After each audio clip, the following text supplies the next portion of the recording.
Thanks very much. It's lovely to be with you. Well, I've been a federal MP for almost 21 years now and been the member for Ballarat, so a regional country MP, a member of the Labor Party for all of that time.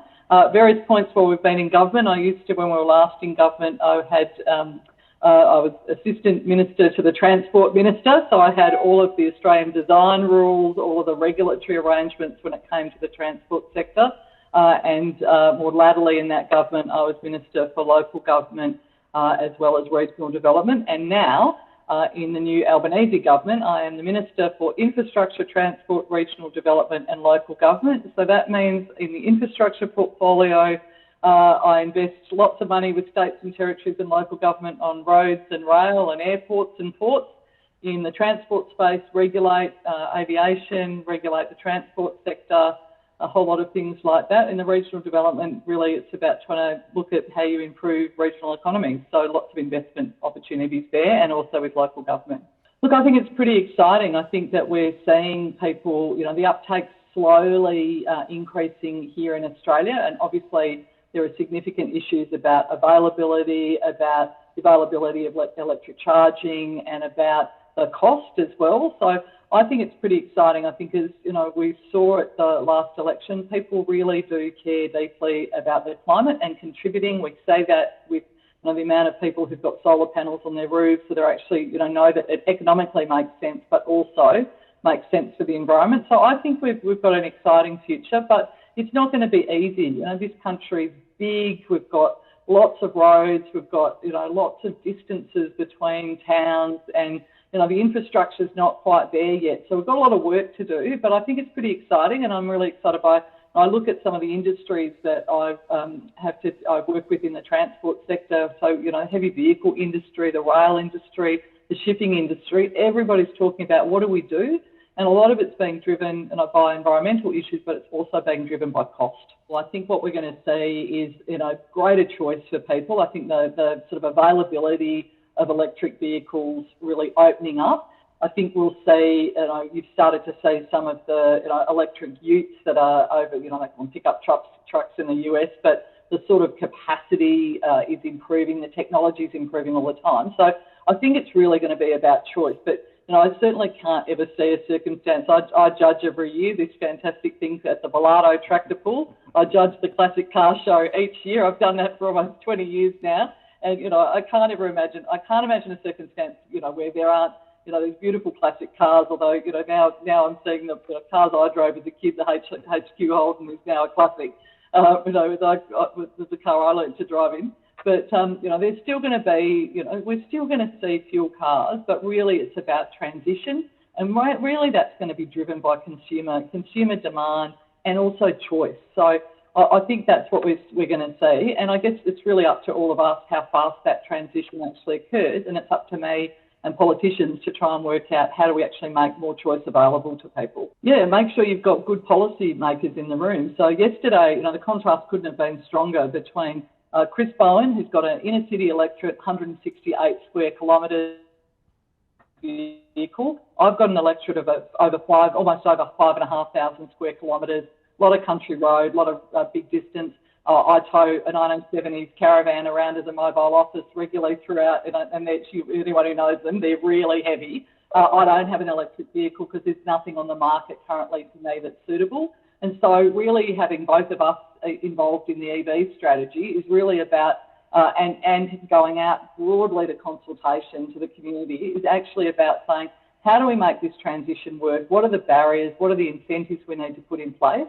But also really let's see what is on the market currently, what's available, how do we actually make this transition as easy as possible. And really, I'm the target audience to some extent, as are a lot of the people out further than me, is about how would it work for me? And at the moment there's no choice. I haven't got any choice. If I wanted to get an electric vehicle and still tow my 1970s Franklin car, there's nothing on the Australian market I could use. And also in terms of charging, equally, there's just nothing. There's public charging stations. They're not, in places that it would be viable for me at the moment. But part of the Driving Australia policy is actually to work particularly with the NRMA to actually build a network of charging stations across the country. So they're the sort of things policymakers have got to do. But the beautiful thing about Parliament is it represents every single geographic area in the country. And sometimes, everyone says, oh, all politicians are the same. Well, we're sort of not, and we represent really different areas. So that's actually part of why having people like Chris and I together in the room, we come from really different perspectives. I'm very pro-electric vehicles. I want to see them happen. But I also know, representing a country area, that sometimes, that's pretty hard to find them. Well, I think part of the problem has been at the federal level. There hasn't really been any great incentives in terms of EVs. Different states and territories have done different things. We've just introduced, the reduction in tax in terms of EVs because they're still really at that very expensive end. And what we want to try and do is make some of the cheaper vehicles available here, plus provide a wider breadth of vehicles available in Australia. So bringing some of those tax incentives in place, I think, will be important to try and drive the price down. That's really what we're trying to do, is just make them more affordable. They shouldn't just be, they shouldn't be a luxury item. They should actually be a viable alternative for everyday Australians, and to be able to actually bring their fuel costs down, frankly, given how high our fuel costs are, and also servicing costs are less for electric vehicles as well, or they should be. So, that's really what we're trying to do, is actually try and drive those costs down, and that's what the incentives are there to do. I think there was a bit of a pushback with our tax laws. I think some political parties, not ours, wanted that sort of hybrid technology not available to have the tax breaks. And really, it's about emissions. And at the end of the day, if it's about getting emissions down, then so our definition of EV does cover those vehicles. It obviously doesn't cover some of the old hybrid technology that came in several years ago, but it's really that new stuff that you're starting to see. It's all about getting emissions down. That's what we're trying to do, making sure that we actually get greenhouse gas emissions down, keep the climate good, and actually make it cheaper for people to be able to drive cars around this great nation. Who would have thought, if you look at, you've had the great chance to drive those pickup trucks in the US and see what they can do, and the power of them is pretty amazing, but you're right, it's the range dropping that's really now a significant problem, and particularly in a country like Australia where we haven't got that network of EV charging, and people aren't going to be tolerant having a queue for wait for long periods of time. We want to get in and out and keep going on our trip. So I think the technology is going to keep better and better, but that's the sort of balancing act that you've got to sort of drive the change, provide the choice, and it's really up to individuals, to be able to choose what they want to drive. At the moment, you can't get in with those utes here. Of course, they would probably suit me because my 5,500 square kilometres of electorate's actually okay, but they may not suit someone who lives in the Northern Territory right at the moment if you haven't got that sort of capacity to do. So really, diesel cars are still going to play a role. They'll be important, but the technology is changing all the time. Who knows what we're going to see in 20 years' time in terms of this stuff. The emissions targets, so people have heard the legislation's gone through Parliament for the 43% emissions target. It's an economy-wide target. I think we have to be realistic. Like, transport emissions are a pretty big factor. I think they're the largest factor. That's not just passenger vehicles or work vehicles. It's actually heavy vehicles. It's our shipping industry. It's our planes are pretty big emitters as well. So if you take transport as a whole, and there's no really quick, easy solution for planes other than sustainable aviation fuel, which there's work being done, and we're a bit behind on some of that stuff. So it's all across the economy. Transport's got a role to play, infrastructure's got a role to play. There's some amazing stuff happening in terms of the circular economy, actually making sure that we reduce carbon in the buildings that we build. So there's lots of really great innovation happening. I think what's been part of the problem is we've basically had the brakes on us for the last decade because, frankly, to be a bit political, we didn't have a government that actually thought this stuff was important. Industry sort of doing all sorts of things. We've got some of the heavy train companies, Horizon, for example, has actually been looking at hydrogen cells in terms of its trains. You've got all this stuff happening. Really what the government's trying to do is say, well, let's actually back you and see if we can sort of incentivise some of this stuff happening a bit more quickly, or bring some of the barriers that is currently there, get them out of the way so this stuff actually just happens. So really that's about it. It's not forcing people to do anything. It's not saying we're going to set targets and you must do X, Y and Z. It's really about saying, well, actually, technology is all like we've got this massive change happening. let's just see if we can, make sure it happens, and at the same time we do a good job for the environment and make things cheaper for people. I mean, you can currently bring in new and second-hand EVs if they're not sold in the Australian market, and there's some, you can get some, you have to obviously apply exemptions from the Australian design rules. But the real point of the Australian design rules are twofold, and having, in my previous life and now in this life, but I've delegated it to another minister,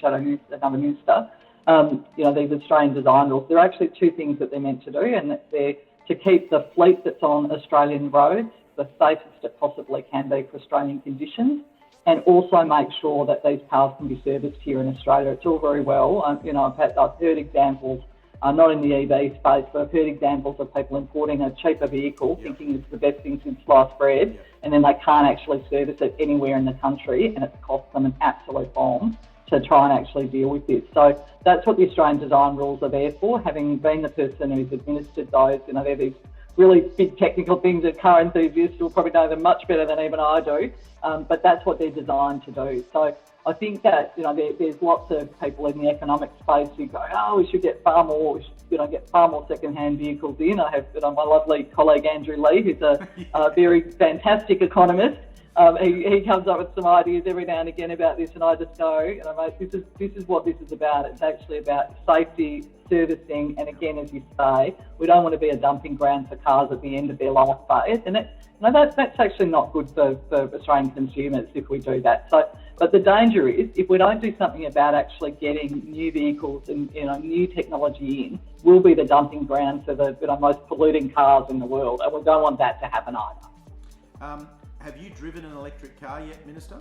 Have you had a chance to experience one? I have not driven one myself, because the bloke across the road from my house, he had a Tesla. Well, he has a Tesla, and he let me got in it, but he wouldn't let me actually drive it. They've trialled them for the vehicles that drive politicians around and transport it. So I've been in a Tesla both a few years ago, and then they've test driven them.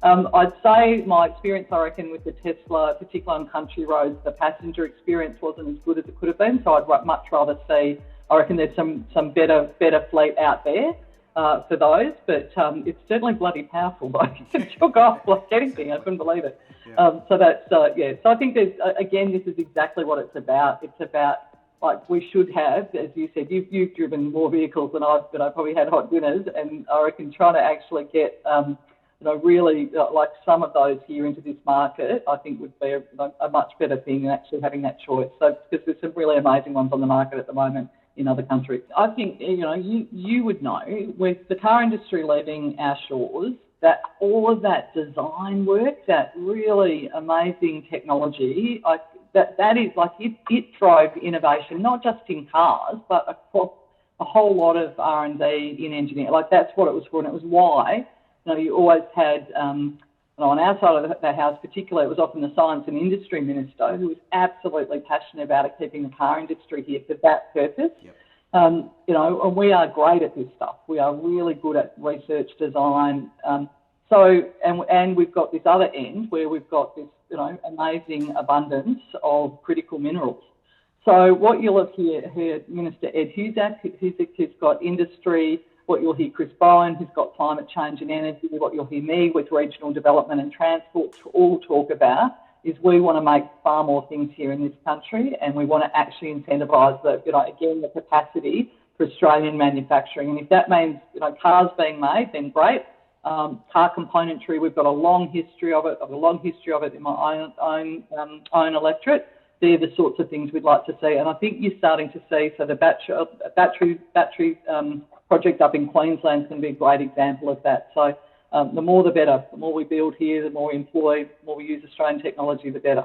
I think we'll probably see, cars that are, more electric cars, but I think they'll probably still, I reckon even in 40 years' time, they'll still be a mix. They'll be hopefully my old HQ Holden will be worth millions and millions of dollars, probably, if she hasn't been crushed by now, poor old girl.